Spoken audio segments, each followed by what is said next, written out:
Imagine getting the best job in town. It's patriotic, it pays 3 times what your friends are making, and you get to work with a miraculous new substance. For young women in the early 20th century, working for the US Radium Corporation was a dream come true. They were dial painters, tasked with painting the numbers on watches and military instruments with a luminous powder that shone like captured starlight, radium. They even called themselves the Ghost Girls. Why? Because the fine glowing dust would settle all over them in their hair, on their faces, on their clothes. They'd leave the factory at night, their bodies faintly shimmering in the dark. It was a beautiful, almost magical sight. They'd play with the paint, putting it on their fingernails and teeth, just to see their smiles light up the night for their boyfriends. Their boss assured them it was completely harmless. But that was a lie, a deadly lie.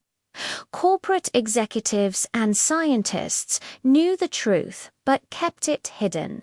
They were painting with pure, lethal poison to get the perfect, sharp tip on their brushes for the tiny numbers. The girls were told to lip point. That meant putting the brush between their lips, wetting it with their tongue, and shaping it to a fine point. With every single stroke, they were ingesting a little bit of radium. This radium settled in their bones like a slow-burning atomic fire. It took years, but the same glittering dust that once seemed like magic began to destroy their bodies from the inside out. Their teeth cracked and fell out, their jaws shattered. These vibrant, beautiful young women were slowly turning into an army of the walking dead. Let's go back to where it all began. Orange, New Jersey, 1917. 17-year-old Grace Fryer walks into the Luminous Materials Corporation studio for her first day. The air is thick with a fine, sugary dust, but it doesn't have the foul smell of the city's other factories. To Grace, this felt like the future. World War I was raging, and the demand for things that glowed in the dark dials for planes, watches for soldiers, was enormous. This wasn't just a job. It was a patriotic duty. She was an artisan of light. The studio was bright and clean, filled with the chatter of 100 other young women, all focused on their delicate work. The foreman, a kind man, leads Grace to her station. He points to a small pot of pale, off-white powder mixed with an adhesive. "Your material is special," he tells her.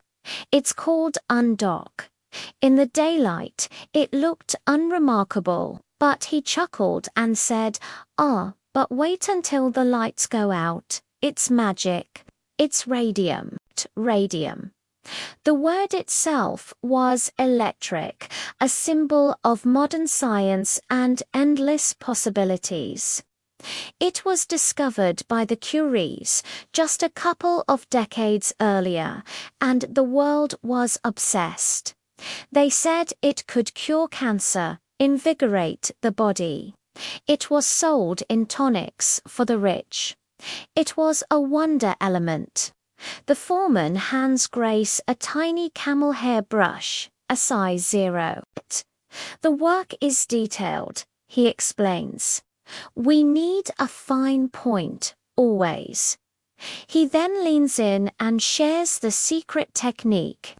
The same instruction passed down from the scientists to the foreman, and now to Grace. The key to speed and precision is the brush. The bristles must be sharp. So when the point dulls, you do this. And he demonstrates the simple, innocent, and fatal act of liberty. Grace had no idea that this one simple instruction, this one moment, was the beginning of a terrifying journey. The story of the Radium Girls is a harrowing tale of courage, a fight not against a disease, but against a powerful corporation that chose profits over human life. Their sacrifice would ultimately change labor laws forever, protecting countless workers for generations to come. They had to die so that we could live in safety. Thank you for watching. If you found this story as compelling as I did, please like this video and subscribe to our channel for more hidden histories that deserve to be told.